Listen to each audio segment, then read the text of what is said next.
صياد بدمعه بمنديله. هو ايه ده؟ هو ايه صوت الاغاني المعفنه دي؟ انت جيتي يا هانم؟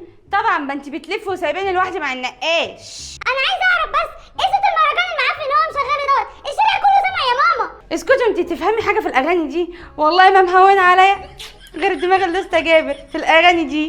بقولك ايه، انا داخله اوضتي. يا اسطى جابر قدامك قد ايه وتخلص الشقه دي بقى؟ استني عليا شويه، الحيطه لسه مرشحه. هو ايه اللي انا سمعته ده؟ ايه مرشحه؟ هو انتوا جبتوه منين ده؟ ما جايب ابوكي، اتلمي يا بت. بقول لك ايه يا ست، عايزين شويه طلبات. طلبات تاني؟ هو مش الحاج لسه جايب لك طلبات؟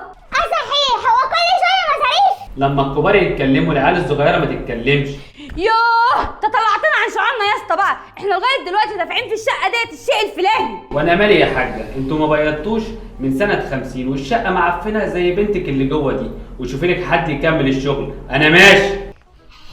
يلا بتاعي اشرب كيلو شاي في يومين. شوف البت وقله ادبها والنعمه ما انا شغال. استنى يا اسطى جابر، يا لهوي الله يخرب بيت ابوك وامك. هنعمل ايه دلوقتي؟ اقعد يا اسطى جابر وكمل بقيه شغلك يا اسطى. بس بشرط كده هيكون في اتفاق تاني. اتفاق ايه؟ شفتي ادي ما جايبكم يا اختي. امسك يا اسطى جابر.